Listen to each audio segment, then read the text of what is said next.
Welcome to Eagles, Globes, and Anchors, the strategically minded podcast of the Marine Corps War College, covering the intersection of strategy, security, and warfare. Welcome to Eagles, Globes, and Anchors, the strategically minded podcast of Marine Corps University. Today we're discussing strategic communication and informational power. My guest today is Mr. Don Bishop. Mr. Bishop is the Donald Bren Chair in Strategic Communications here at Marine Corps University. He served as a Foreign Service officer, first in the U.S. Information Agency and then in the Department of State for 31 years. Specializing in public diplomacy, political military affairs, and East Asia, he attained the rank of Minister Counselor in the career service. Prior to his time in the State Department, Mr. Bishop served as an Air Force Second Lieutenant in Vietnam, served a tour in Korea, and taught military and world history at the United States Air Force Academy. During his 31 years at the State Department, Mr. Bishop spent 25 years overseas, with 13 of those years in Hong Kong, Taiwan, and China. He was detailed by the State Department to the Pentagon to be the foreign policy advisor to Commandant James Conway, and then to the same duties for the Air Force Chief of Staff. His final State Department assignment was to Kabul as Chief of Public Diplomacy and Strategic Communication at our embassy in Afghanistan. Fortunately for us in the MCU family, in 2016, Mr. Bishop came to MCU as the Bren Chair of Strategic Communication, a position sponsored by Marine Corps University Foundation through a generous gift from Mr. Donald Bren, where he focuses on the I in DIME: informational power, informational competition, disinformation, propaganda, and hybrid warfare. Mr. Bishop, thanks for coming on the show. Well, it's great to be here. I might share with listeners that out at embassies and consulates, Foreign Service officers and their families love Marines. Of course, the Marine Security Guard attachments protect the embassy and the families, but they also organize runs. They organize the annual Marine Ball, which is the biggest social event of the year, and everybody's favorite, the chili cook-offs. So it's great for me to be here at Quantico, see how Marines work, train, and study. Well, excellent. Well, we are delighted to have you on the podcast. Before we start the discussion, tell us a little bit about yourself. What sparked your interest in strategic communication? Well, how did I get my start? I remember as an ROTC cadet reading about psychosocial power. This was an early label for what we now call soft power, and I remember very distinctly being quite excited when the concept was introduced to me. And in Vietnam, when I was on civic action runs in the villages, I puzzled about how we could win over Vietnamese villagers, Vietnamese farmers, getting their support and their cooperation, when their own world was so different and we didn't even speak their language. And here I'd like to mention how a Marine Corps publication, there are some copies in the library, the Unit Leader's Personal Response Handbook, published in 1968, helped me understand how to deal with the challenge of communicating with the Vietnamese. And its lessons about understanding and behavior really stuck with me, and I thought most of its lessons could be applied in Iraq and Afghanistan. And after Vietnam, I attended the Defense Information School to become a public affairs officer, and these were experiences that helped me get started. And when I became a Foreign Service officer in the old U.S. Information Agency, everything came to bear. And so you had mentioned the precursor to soft power. If you could help us tease out those concepts. We hear about a difference. 5-10 years ago, it was the difference between hard power and soft power. We also have heard about smart power, sharp power. How do those differentiate from one another? How do they relate to one another? Can you just give us an overview? Okay, well, that's a large topic, worth easily an hour by itself. But let me give you some wave tops. So every Marine understands hard power. That's a military force, show of force, threat of force, use of force.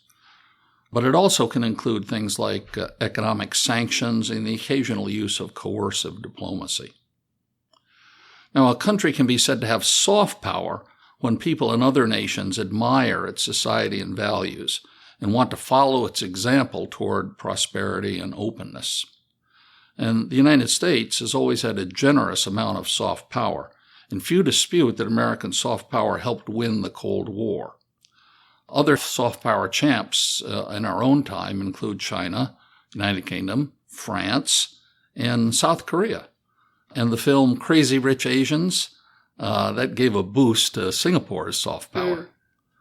Now, we get the smart power.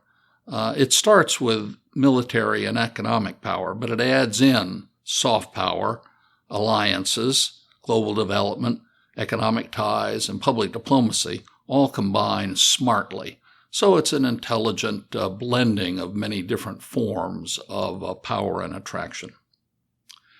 Now we come to sharp power. Experts have understood the concept for a long time, but it got that label in 2017.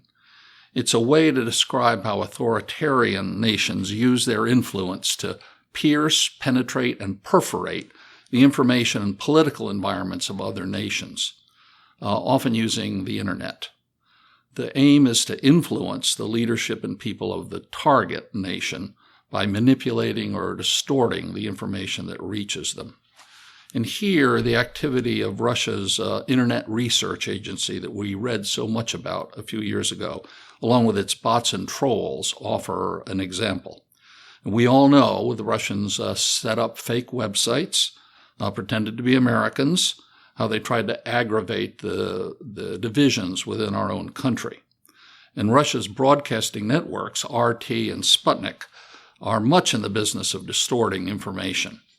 And alas, other authoritarian countries are learning from their example. So help us understand the distinction then between sharp power as you identify it and propaganda. During the Cold War, I would have characterized those actions as propaganda on the part of the Soviet Union. Today, you identify it as sharp power on the part of Russia. Is that just a new name for an old idea, or is there something different about what's happening today? No, I think you're onto something. Propaganda is communication that always has something false within it. Ordinary writing of stories, ordinary speeches, even ordinary spin, that may be shaping a story in a way you hope will appeal to people, will win support. But when you add anything false into what you're saying, then it becomes propaganda. And so, yes, the use of propaganda directed at us, for instance, yes, indeed has falsehood attached, stories that can't be verified. And so, yes, I'd say smart power and propaganda have some relationship. Or sharp power and propaganda. Power. Yes, sharp power. I wonder if maybe what is different today versus what we saw during the Cold War is that connection to mass communication that you had mentioned, the Twitter bots and the bot farms.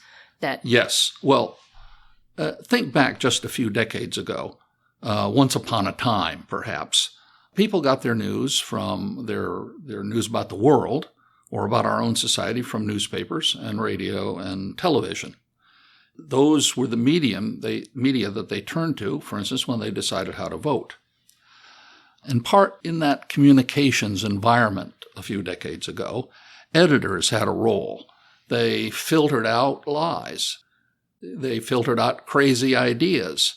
So there were mediators between stories that came out and the news that reached people, generally constructively. Now, you compare that to now, the old system was very slow. But now, with on your cell phone, you, at the speed of light, come to you all kinds of facts and stories and narratives and ideas. But they come to you unfiltered. And so it's hard for an ordinary person to sometimes distinguish between what's true and what's false.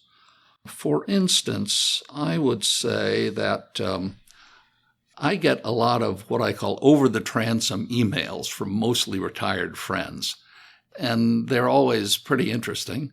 But sometimes I say, whoa, that is just not true. For instance, every once in a while I get an email that says, even when a member of Congress is defeated, they get their pay for the rest of their life.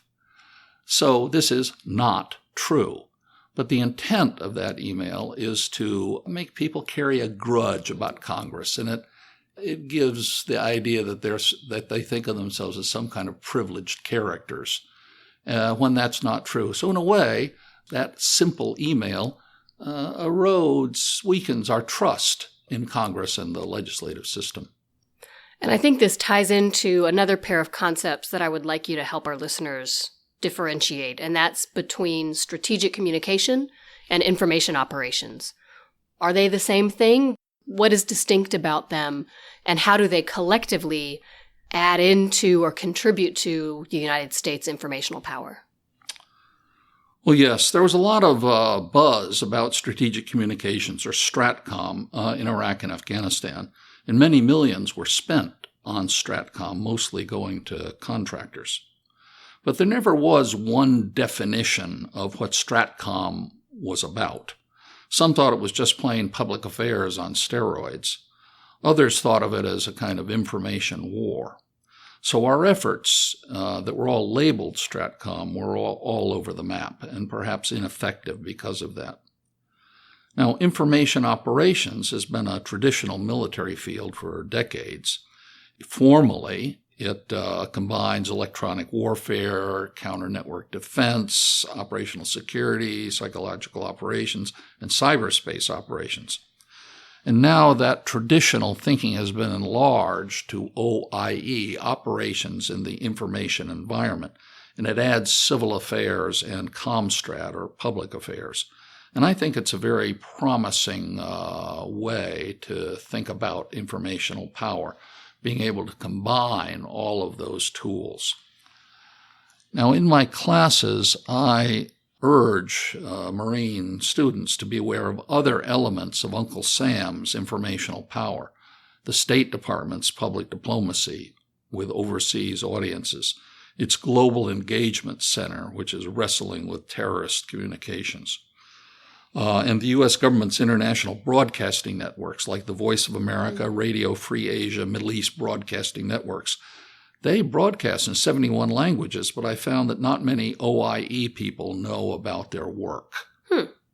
When I was coming up in the field, my research in political science originally had to do with the Soviet Union and post-Soviet security. And so Radio Free Europe, Radio Liberty was a mainstay for those of us in the 80s and 90s. It's interesting that fast forward, it's been a couple of years, that we don't have the same level of appreciation or understanding today of the good work that's been done across the globe in this area. Yes, and Radio Free Europe, Radio Liberty, still is broadcasting. Now not so much focus on the Soviet Union and the old satellites, as we used to call them. But for instance, in Afghanistan, you can listen to Radio Free Europe, Radio Liberty in Dari and Pashto. Mm-hmm. So they're still very much in the communications business and still an important instrument of American informational power. It's just, I think their work needs to be, as you said, known more widely. Mm-hmm. Well, and I think there's an important distinction. As we were brought up, there was a recognition that what was broadcast over Radio Free Europe, Radio Liberty was true, that the United States did not publish falsehood through those venues, and that any sort of public affairs had to be true, that we would not propagandize. You talked about the key to propaganda being a kernel of a distruth or some sort of disinformation incorporated, that wasn't allowed through public affairs. It wasn't allowed through Radio Free Europe, Radio Liberty, Radio Asia. When I think information operations, I tend to think of the potential for, when you think of PSYOPs, you think of disinformation, you think of intentionally misleading for a particular tactical or strategic effect. So now that the umbrella for OIE is broader, how do we keep those streams separate? So there is what the United States will always be truthful about, predominantly because we don't propagandize to an American audience, and where we might incorporate elements of tactical or strategic deception. Yes, my thinking about deception or about psychological operations is that they've traditionally been focused on a theater or perhaps a battle space. And I think most journalists who are embedded with units and who report on military affairs, they understand that there's always going to be a role for deception in military operations, but that it's limited in its space and its reach. it's generally directed right at an enemy unit, so with leaflets or broadcasts. So I'd say that journalists and policymakers are always apprehensive about deception being something larger than that. But if it's focused on a particular fight or a particular area, in my own view, it's not a threat to that larger structure that you've alluded to, which is that communications by the United States government, are truthful and they're attributed. Mm-hmm. So both need to be the case.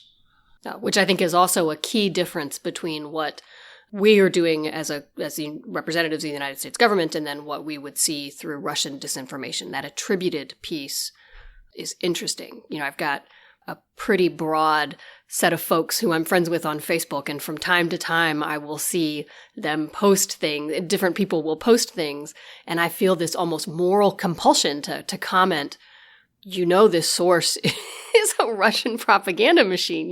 This is coming.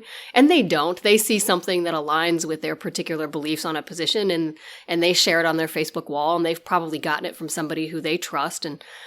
But it's not attributed to, there's no red flag that says this is a Russian government piece of information, and these are red-blooded Americans who love their country, but they parrot ideas that are clearly originating from Russia, as you had indicated before, as an intent, with the intent to spread disagreement or division among the American people, using a social media platform to do it. Your recollection reminds me of, I was in Nigeria at the time of 9/11. And right after the attacks and the fall of the towers, the Nigerian media were kind of abuzz. And here and there, you'd read articles that would say, well, we know that the attacks were arranged by Israeli intelligence. The reason we know is because all the Jews who worked in the towers it was whispered they shouldn't come to work that day. Now, this was utterly and completely false, actually unimaginable. You can count the number of Jews who were killed, and the idea that Mossad was going to arrange this it's just nonsensical. So this was a false idea, though, that was and unattributed. Nobody stood up and said, "We know this to be the case, and we'll give you the evidence." Nobody said that. So it was an idea that came into circulation. Things happened so fast at that time. We had other things on our plate than trying to decide where that idea came from. But I've always thought it was a case of disinformation that was inserted into African newspapers and talk radio at the time. It's not that so many people believed it, but that it kind of wasted time when Nigeria and many other countries had to think about what they could do to help combat terrorism. This notion of the Israelis were somehow involved, it was just tremendously unhelpful, to say the least. Yeah, sure. One spreads an anti-Semitic flavor to what was clearly not. Yes. Yeah. So let's build on this time that you've spent in embassies and consulates overseas where you worked public affairs.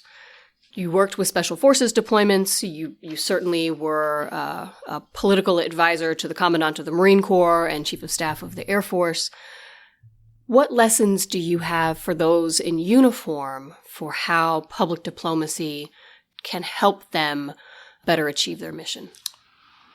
So yes, I worked a lot of ship visits, Navy ship visits in Hong Kong and China, special forces training, the Nigerian battalions for peace enforcement duties in other African countries, and different COCOM exercises in Bangladesh and Nigeria.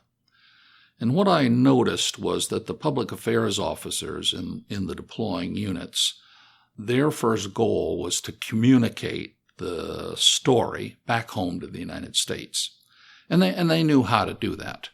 They had the skills from the Defense Information School, and they had support to be able to get the stories, into the American news stream. But what they didn't know was how to tell the same good story to audiences in the host nation. and they lacked knowledge of the local media. They didn't speak or write the local languages. They didn't know how to write a story in a way that would interest the local readers and would support the idea of partnership with the United States. And the simple answer for what they couldn't do, simple remedy, is that they needed to work with the public affairs section of the American Embassy. The embassy has people that speak the local language. They have both American and local employees who know the media from end to end in that country. They know how to organize press conferences and so on. So that once a unit got linked up with the public affairs section, then everything could move out smartly. Now, this needs not just to arrive at the embassy, shake hands, and say, let's work together. It means the embassy needs to be bought into the planning of the event overseas a little ahead of time so that schedules can be cleared and resources brought together to do this. So when I give talks at the Defense Information School, my big lesson is the outcome of every exercise, operation, ship visit, HADR, will always be better when the embassy is engaged, and engaged early on, even before arrival. That makes good sense. And is that, I would think of functional alignment, that Comstrat personnel would be the ones reaching out to public affairs. Yes. But should the operational unit itself, should the leadership team be reaching out, or the COCOM do the reaching, or should we just allow the communication specialists, the former public affairs officers, to be the ones to make that connection? Well, it's natural that the planning staffs, perhaps at the COCOM, perhaps at the numbered Air Force, at the fleet level, it's natural that they should reach out to their direct counterparts in the public affairs sections at the embassies. But of course, many of the events that might be organized to tell the story are going to involve commanders. They're the individuals who know the operation best. They're the ones who can best portray how it's a partnership. So inevitably, what might begin with public affairs officers talking to one another is going to involve ambassadors, and it's going to involve generals and commanders. So I think once an initial contact is made at whatever level, it can be from the bottom or it can be from the top, then things will unfold. But of course, it takes a little while to do this, and so that's why it's important to get started early. So this is a rich field, and it seems like in the last 3 or 4 years, there has been a lot of movement and a lot of growth, particularly as we have moved to information being the new 7th warfighting function. Let's spend a minute and let's talk about that. A lot of people think that just means cyber. You have a broader interpretation. Talk to us about how you feel this 7th warfighting function can be best conceptualized to provide the most value to the United States.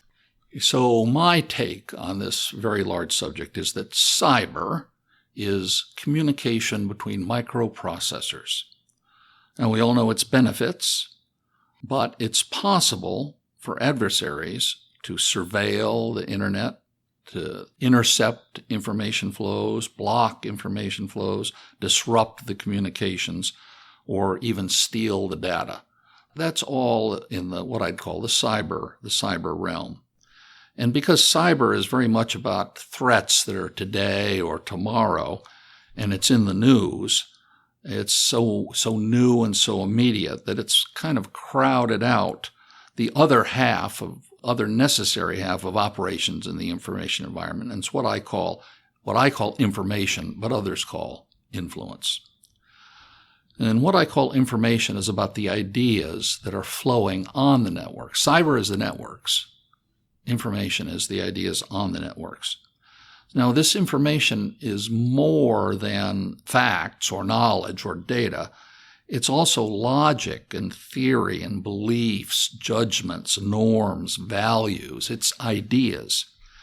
A nation relies upon and deploys ideas to win cooperation, coalition, alliances, takes ideas to inspire confidence in partnership with the United States.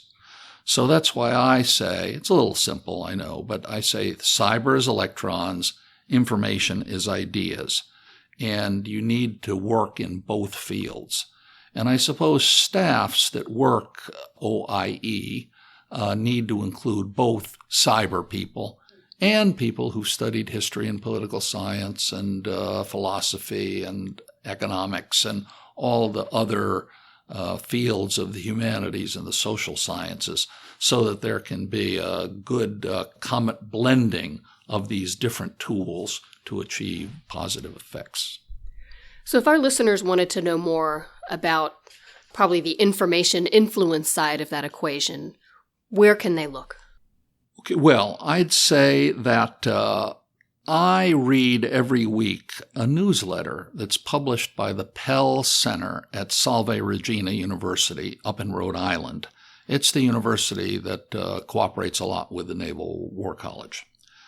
Their Active Measures newsletter gives you a dozen of the latest stories that talk about disinformation and cyber and fake news and all these different challenges.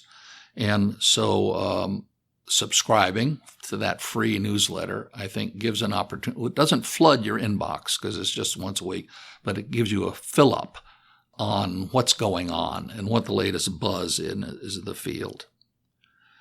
And then I would also say that any professional in this area, in addition to studying specifics about cyber or news or the internet, you can't go wrong by including in your reading books and articles that enhance your understanding of our own nation and its values. I think our exemplar here is now retired General Mattis. Mm-hmm. He reads so much that he has full command of practically every military specialty, but he's very keen on understanding of American society and our values. He talks about Enlightenment values. He talks about freedom of speech, freedom to worship, and so on. And so every Marine's readings needs to include some of that kind of reading, understanding our own country better so that we can know what to communicate, what appeals to make, what our difference is in the world, and why other nations should partner with us. And so I think those are key. Mm-hmm. Great, thank you. So last question for you. What are you reading right now that our listeners should know about? This does not have to be related to strategic communication or the power of information. Well, my master's degree is in military history. Strange for a foreign service officer, but not one with your background. No, that's right. But it's very useful, and I continue to read in the area. For instance, I'm reading right now about World War I, and boy, that was a easier and simpler media environment. But some of these things we're talking about, disinformation, propaganda, were very much part of that war. And different countries had different ways that they both propagandized or defended against propaganda. But it's a rich field for study. And anyway, that's what I'm reading. The other thing is I always try to keep up with information about Franklin Roosevelt's 4 freedoms. And the 4 freedoms, many people have seen the paintings by Norman Rockwell that describe the 4 freedoms. But if I'm asked, what is America about in the world, or what are America's goals? You can spend days on seminars, courses, but if you want to carry in your backpack version, you can't go wrong with freedom of speech, freedom of worship, freedom from want, freedom from fear. Those are still deep inside the American character. So just put 4 freedoms on your list of things to be alert for. Great. Well, Mr. Bishop, thank you so much for coming on the show. To keep up with the good work of Marine Corps University, follow us on social media at Marine Corps U. Thanks to our producer, Jen Padgett-Howe, our show manager, Captain Matt Brewer, and the Marine Corps University Foundation for their support. I'm your host, Becky Johnson. Thank you for listening to Eagles, Globes, and Anchors, the strategically minded podcast of Marine Corps University. This concludes the EGA podcast. Thank you for joining us. The views expressed in this podcast reflect those of the speakers and do not necessarily reflect the views, policies, or positions of the United States Marine Corps or the Department of Defense. You can follow the Marine Corps War College on Twitter, Instagram, and Facebook at McWar College. And as always, our podcast music is Stuck in Traffic by Ribeiro. Have a great day.